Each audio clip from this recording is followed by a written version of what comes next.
Today's face-off on Fox Soul. Challengers Quan LX and Big Angry Adams. Ready to go blow by blow on those hot topics. Face-off on Fox Soul starts right now. California highway patrol vehicles set on fire by the protesters as they continued to battle with law enforcement, who returned with tear gas, in some cases rubber bullets. It has been a very intense 3 days throughout here, and the LAPD chief Jim McDonnell at one point essentially admitted during a news conference last night that the LAPD on its own could not cope. Listen here to the police chief. We are overwhelmed as far as the number of people out there engaged in this type of activity and the type of things that they're doing. They'll take backpacks, and the backpack will have a cinder block in it. They have a hammer, and they'll break up the cinder block and use that, pass it around to throw at officers. There's no limit to what they're doing to our officers. Now, LA Mayor Karen Bass also held a news conference during the height of last night's riots. She condemned pretty unequivocally all acts of violence, but at the same time, she said that the violence, in her view, was to some extent sparked by the presence of the National Guard. Here's the mayor. In this round, here's Quan LX. Charles, many of us in America watched what took place this past weekend in Los Angeles, what is being called the LA Riots 2025. Some people were horrified at what they witnessed, what they saw. Some were shocked, and some of us were not surprised at all. This is a response to the anger, the frustration, the hurt, and the pain of many of our brothers and sisters in the immigrant community in this nation, who felt that Donald Trump lied them and betrayed them when they said they would only go after the hardened criminals for immediate deportation. They would only go after those who are violent offenders, who should not, quote unquote, be in America, and they should be sent back home. But that's not true. We watch video after video of women being stopped and raided in presence of the children. We've watched mothers going to school to take their kids to school, cars being surrounded by ICE agents. And what spurred this one was they went into a restaurant district in Los Angeles and went after hardworking men and women. I believe 42 or 41 of them were arrested. And you saw the community come out in droves in response, throwing bricks, rocks, and all type of other objects at ICE agents because they felt they were lied to and betrayed, that only the violent offenders who were violent and immigrants in this country will be removed. But now Trump is removing everybody and everything, including young children, 18 years of old, who just playing soccer and being American children, committing no crimes, and getting them caught up in this dragnet. They just brought one back home. So what we're seeing in LA, and I predicted this, that this type of response would take place. I hate to see it, but I'm also concerned that this will trigger across America this type of response to these immigration raids. Well, I think there are a large number of people that support and hope to see it have a cascade or domino effect. And I think there are very quiet people with money that are funding the what I call crime, what's actually crime, that is not protected conduct under the free speech clause of the First Amendment, but is actual criminal activity. And we see it being characterized very differently in certain media spaces, much like we saw the January 6th criminality and violence being characterized differently in media spaces, and we saw the George Floyd riots of 2020 being characterized differently and the crime associated with those. And I think we should peel it all back, right? I think that it's absurd to call this protest. I think it's absurd when we hear people suggesting. There was an ABC reporter in LA who actually, there was a clip that's readily available out there where they're saying that the LAPD should not get involved. It's just people having fun burning cars. right? As if burning cars is a normal thing that's like cooking a s'more on a campfire. We cannot accept the violence in America, political violence in America. It's unacceptable. I do absolutely agree. Unacceptable to who, though? It should, well, the only people that it's acceptable to are the people that feel safe from it, right? If you're not worried about your business being burned, your car that you used to go to work getting destroyed, you being assaulted or murdered, because let's not forget, people were murdered during the George Floyd riots. Women were raped during the George Floyd riots. They were not protests, they were criminals using unrest and disappointment. Die, but this talk about women being raped, what women were raped? Well, there were women raped in Minnesota. There was sexual assaults. A lot of that was a lie that was put on those protesters to make it look like young black men and women committing these crimes. I'm not saying, because I saw a big ahead. difference between protesters and criminals, right? I very much believe in the right to protest. I applaud everyone who is civilly protesting in Los Angeles to the immigration raids. And I do agree that most people, the centrists that were brought over to the Trump voting side by the extremism that they were seeing on the left, I think a great many of them thought that, hey, this is something. He's going to go after the people that have committed crimes in their homelands and then got into our country illegally,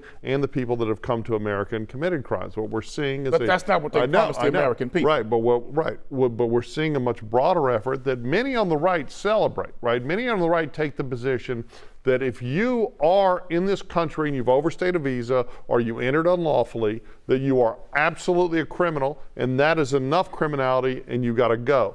There are a number of people, and here's the real truth about immigration that no one wants to talk about. This is a decades-old problem, right? Obama. You mean a centuries-old problem? No, not a decades. Centuries-old problem. The illegal immigration problem that we're experiencing right now is about 30 years old.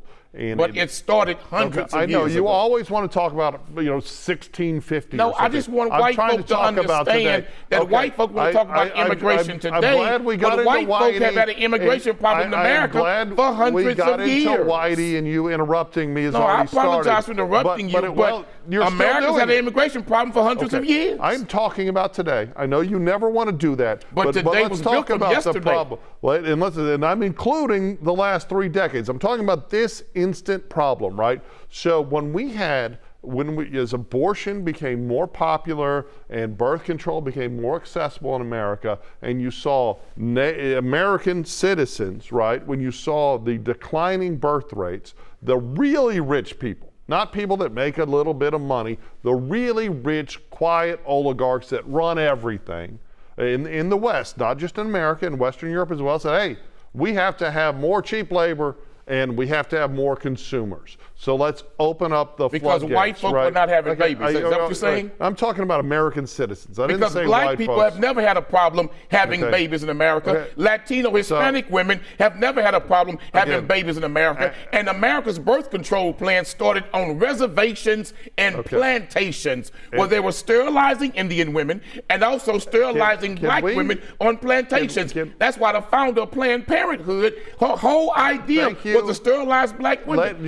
Go right ahead. You're going to let me go ahead. Forgive me, I'm sorry. So when we saw declining birth rates, the really rich people knew we needed to bring more people in this country. I think typically immigration is a good thing, right? Throughout American history, this country is built on immigration. I believe strongly in immigration. I think we should have a different relationship with Mexico and Central America than we do with the rest of the world. We need it, right? It's a good thing. What's not a good thing is opening the floodgates and just letting whoever wants to come in and then placing people in certain areas to change politics. But really what we've seen and who has suffered and who carries the burden of mass migration is the working class Americans, is the middle class Americans, in a drop in public services, in a drop of quality of life, and it's not borne by the rich. The same rich that are applauding these riots from behind walls because they know it's never going to impact their life. The same rich who scoff when roads are blocked filled with people trying to get to work because they can just take a helicopter where they want to go. I believe in working America, right? And I think we have to have a controlled but secured border. And this pushback, right? This pushback on Biden's flood of immigrants that he intentionally created with his rhetoric and policy change, I think is going way too far. We're watching women being surrounded by ICE agents taking toddlers to school. We watching ICE agents make little children sit down on a curb, 5 and 6 years old, while they got their parents in handcuffs who are not violent criminals, who've committed no crimes. I don't disagree. So don't you think once that went out to the public that these type of reactions would take place? No. I'm not surprised at all. Well, are you not surprised, or do you support it? I support people standing up and fighting against lies from an administration that was wrong. I support protests because America is built on protests, and don't lie and say America was built on peaceful protests. That's not true. Benjamin Franklin and the boys did not have a peaceful protest. So they established America from the tyranny of Europe. Taxation without representation was tyranny. They fought for their freedom. That was a protest. That's the American way. And Donald Trump did prove to us that the January 6th protesters committed no crime in his eyes. So how can we say what's happening in LA with the riots right now are insurrectionists, but we applaud from the Trump administration those from January 6th and say they committed no crime? I don't applaud the January 6th violent people, right? I applaud anyone that uses civil protest, right? But what you're talking about and what you're trying to justify, what you go back and forth on historically, is violence and crime, burning people's cars, right? Terrorizing people. We have a clip of a Fox reporter. Matt, do we have that clip available? A Fox reporter, Matt Seardorf, who used to work here in Fox Houston, who is from Los Angeles originally, was out there covering the riots, and came back to find his Los Angeles Fox vehicle destroyed, but more importantly, his personal items stolen out of his car. Matt, do you have that clip? Is what's left of our work car. We had it parked near the scene. Obviously, we got here right at the beginning before we knew it was going to escalate to the situation that it got to. This is a brand new news truck that we just got. Looks like the tires were slashed. They busted into the windows. We'll see. Our personal bags were in the car. They stole all the stuff that was inside. There are some things here. Looks like they took cinder blocks through the window. And this is just one example of hundreds of examples I mean, did you see the video of them looting the Nike Jordan store in Los Angeles? And you and I both know that's silly.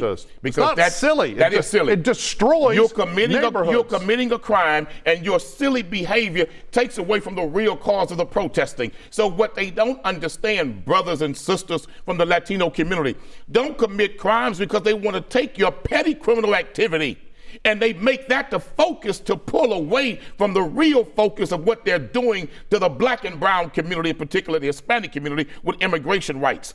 But let me tell you something, brothers and sisters in America. Black folk, what they're doing in brown communities right now, ICE, ain't nothing more than a Homeland Security test run.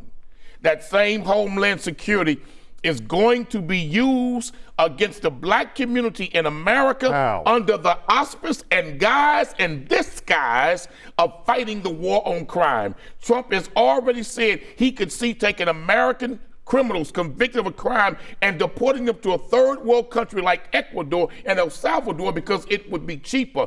Brothers and sisters of the black community, don't you think that what they're doing to the brown community right now is exclusively against Latinos and Mexicans? Them same dirty, low-down devils within the Trump administration, them damn warmongering racists are planning the same thing against the black community's young black men under the skies of fighting crime. My co-partner right here, my co-host, always talks about the crime in the inner cities of America. That crime has a black and brown face. And Trump is already saying that they're willing to use National Guard to fight crime because cities like California won't fight it. I am telling you what they're doing in the brown community. They're coming for black people next. Don't you say this is a brown problem that doesn't include us. No, they're coming after all of us. Okay, I think you are just fear-mongering, and I think that when you use that kind of rhetoric, what you're doing is you're ratifying, first of all, the rhetoric by Karen Bass and Governor Newsom that is calling these mostly peaceful, because everything, if you support it, just like the conservatives were like, oh, January 6th wasn't this big deal, there was no violence. We've seen videos and of celebrating violence. them, throwing big parties. And hold on, and on the right wing, they were like, oh, this is this. On the left wing, they were saying, oh, officers were murdered. No officers were murdered that day. The only person who was murdered was the woman who was shot in the head by the officer. But there's just all this dishonest rhetoric, and you have to parse and look in the middle. The same thing. We have Karen Bass and Governor Newsom saying, oh, this is mostly peaceful. Trump has created this problem. It's not, and they're abdicating their duty to shut this down, as we heard from the chief of police, and the violence just got worse last night.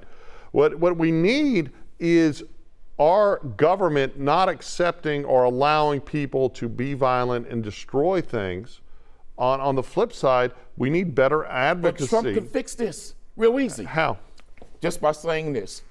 If we arrest anyone that is not a violent criminal, that has not committed a crime, and they get caught up in this dragnet, we will release them back to the courts and let them have due process. You think that That's would stop all that? he would have to do. You think that would stop yes, that? Yes, it would. You're so because full of remember, crap. Charles, you got This people has been all over festering. social media being captured as children.